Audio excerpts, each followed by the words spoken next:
ଭାରତରେ ଯେଉଁ ଯାତ୍ରୀବାହୀ ରେଳଗାଡ଼ିଟି ସବୁଠାରୁ ଅଧିକ ପଥ ବା ଦୂରତା ଅତିକ୍ରମ କରେ ତାହାର ନାଁ ହେଉଛି ଦିବ୍ରୁଗଡ଼ କନ୍ୟାକୁମାରୀ ବିବେକ ଏକ୍ସପ୍ରେସ୍।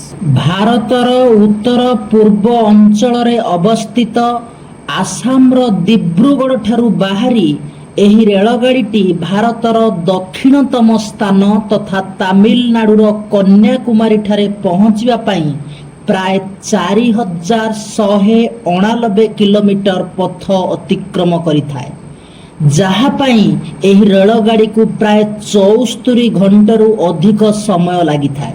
ଏହା ପ୍ରଥମେ ଆସାମର ଦିବ୍ରୁଗଡ଼ ସହରରୁ ବାହାରିଥାଏ, ତାପରେ ଆସାମର ବହୁ ଅଞ୍ଚଳ ଅତିକ୍ରମ କରି ଆସାମର ରାଜଧାନୀ ଗୁଆହାଟୀ ଠାରେ ପହଞ୍ଚିଥାଏ।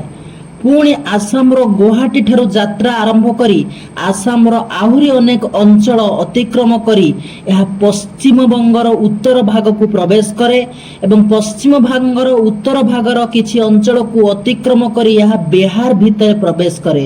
ବିହାରର କିଶନଗଞ୍ଜ ଆଉ କାଟିହାରା ଜଙ୍କସନ ଅତିକ୍ରମ କରି ଏହା ପଶ୍ଚିମବଙ୍ଗର ଦକ୍ଷିଣ ଭାଗକୁ ପ୍ରବେଶ କରେ। ପଶ୍ଚିମବଙ୍ଗର ଦକ୍ଷିଣ ଭାଗରେ ଅବସ୍ଥିତ କିଛି ପ୍ରମୁଖ ରେଳ ଷ୍ଟେସନ ଦେଇ ଏହା ଓଡ଼ିଶା ଭିତରକୁ ପ୍ରବେଶ କରେ। ଓଡ଼ିଶାର ବାଲେଶ୍ୱର, ଭଦ୍ରକ, କଟକ ଦେଇ ଏହା ଓଡ଼ିଶାର ରାଜଧାନୀ ଭୁବନେଶ୍ୱରରେ ପହଞ୍ଚେ। ତାପରେ ଖୋର୍ଦ୍ଧା ରୋଡ ଆଉ ବ୍ରହ୍ମପୁର ଦେଇ ଆନ୍ଧ୍ରପ୍ରଦେଶ ଭିତରକୁ ପ୍ରବେଶ କରେ।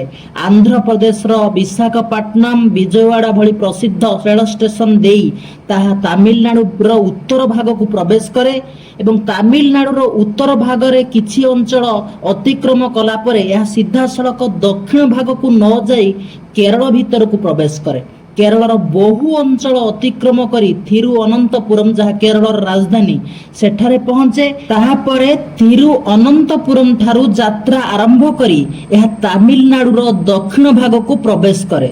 ତାପରେ ତାର ସବା ଶେଷ ଷ୍ଟେସନ ବା ଗନ୍ତବ୍ୟ ସ୍ଥଳ କନ୍ୟାକୁମାରୀ ଠାରେ ପହଞ୍ଚିଥାଏ।